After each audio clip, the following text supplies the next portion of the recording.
नमस्कार, मैं संगीता राव और आप देख रहे हैं रण क्षेत्र टीवी। राष्ट्र गुणगान यात्रा में हिंदू शेर में खुशबू पांडे का अहम भूमिका रहा। कल निर्भय प्रताप सिंह के द्वारा जिस तरह से तिरंगा को अपमानित किया गया था, उसी पर जमकर दहाड़ी खुशबू पांडे और कहा कि जरूरी नहीं है कि 15 अगस्त और 26 जनवरी को ही तिरंगे को सलाम करें। हमारे भारत का शान है, कभी भी हर दिन सलाम कर सकते हैं। यही मैसेज देना चाहेंगे सभी वर्गों को, सभी लोगों को कि जब बात अपने देश पर आए, जब बात अपने तिरंगे की आए, तो ज़रूरी नहीं कि आपका देशभक्ति साल के 2 दिन 15 अगस्त और 26 जनवरी को दिखे।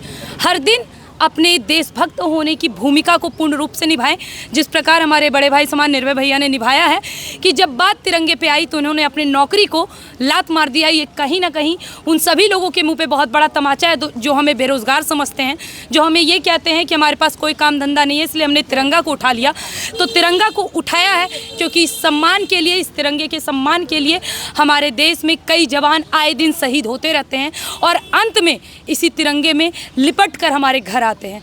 तो इस तिरंगे के लिए, इस तिरंगे के सम्मान के लिए हम इस यात्रा में शामिल हैं और सभी लोगों को यही मैसेज देना चाहेंगे कि पूर्ण रूप से समर्थन करें। तिरंगा यात्रा को डिस्टर्ब करने की कोशिश की गई थी, तो जिसको लेकर के निर्भय प्रताप जी ने जो है नौकरी को रिजाइन कर दिया, तो क्या कहेंगे, आखिर क्यों ऐसा किया गया था, क्यों? देखिए, हमारे देश में पक्ष और विपक्ष दोनों रहते हैं, लेकिन अगर विपक्ष की भूमिका अगर वाकई में हमारे देश में किसी ने निभाई है तो हमारे अटल बिहारी वाजपेयी जी ने, जिन्होंने बड़ी एक अच्छी पंक्ति कही कि सत्ता आएंगी जाएंगी, सरकारें बनेंगी बिगड़ेंगी, लेकिन ये देश रहना चाहिए, देश का लोकतंत्र रहना चाहिए और इस देश के लोकतंत्र के पहचान को, अपने राष्ट्रीय ध्वज को सम्मान देना ये सभी नागरिक का कर्तव्य है, सभी हिंदुस्तानियों का कर्तव्य है।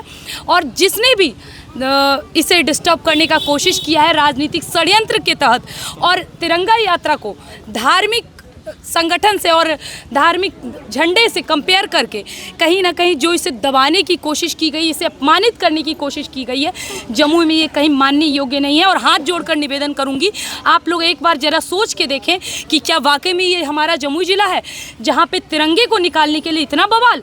क्या केरला कश्मीर है? अरे छोड़िए, अगर केरला कश्मीर होता तो भी सोचते। अब तो कश्मीर के ये लाल चौक पर भी तिरंगा फहर गया।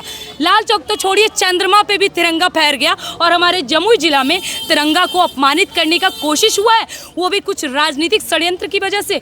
ये क्षमा योग्य नहीं है, आने वाले समय में इसका भुगतान उन्हें करना पड़ेगा। ये बहुत गर्व की बात है हम लोग के लिए कि इस तिरंगा राष्ट्र गुणगान यात्रा में हमारी छोटी बहन खुशबू पांडे जी, जिनको लोग प्रेम से, इनको स्नेह से हिंदू शेरनी कहा के बुलाते हैं, इनसे, इनके यात्रा में आने से हम लोग का मजबूती और ताकत बढ़ा है। इनको मैं धन्यवाद देना चाहता हूँ। आपने सीओ की नौकरी छोड़ के गांव-गांव घूम रहे हैं, तिरंगा यात्रा कर रहे हैं, क्या उद्देश्य? देखिए, आप सब लोग जानते हैं कि पिछला 3 साल से मैं सामाजिक प्रयास कर रहा हूँ। लगभग 6000 लोगों को प्राइवेट, सरकारी और ग्रामीणों को मैं योगा से जोड़ा, जो हमारा भारतीय संस्कृति है, जहाँ से हम उत्पत्ति योगा की हुई है।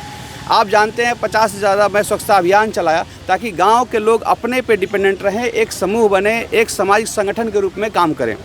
लगभग 40 क्विंटल के आसपास हर्बल गुलाल नेचर दीदी के द्वारा बनाया गया। आपने देखा होगा मसाला उद्योग लगा, जो आसपास के जिला में भी इतना बड़ा उद्योग नहीं है।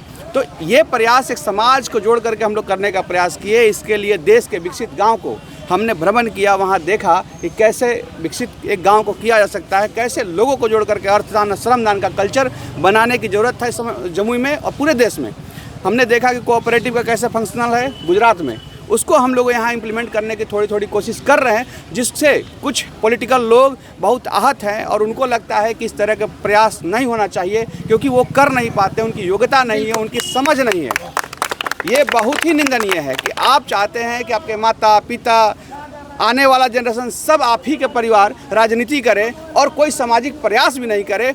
इसलिए मैं पूरे दावे के साथ कहता हूं कि मेरा मन करेगा, मैं देख रहा हूं, मैं राजनीति करना होगा तो इसी ताकत के साथ करूंगा और इस लोकतंत्र में कोई नहीं रोक पाएगा। ऐसे अयोग्य लोगों जो ना कभी स्कूल को समझ पाए, ना कभी किसी इंस्टीट्यूशन को समझ पाए कि कैसे फंक्शनल बनाना है, बस उद्घाटन करते रहते हैं, ऐसे लोगों को मुझे लगता है जो इस षड्यंत्र, तिरंगा के खिलाफ षड्यंत्र किए हैं, 5000 लोग मिल करके, मैं सही जमुई वासी से निवेदन करता हूँ, 5000 लोग मिल करके इनको जमुई के बॉर्डर से विदाई कर दीजिए ऐसे लोगों को।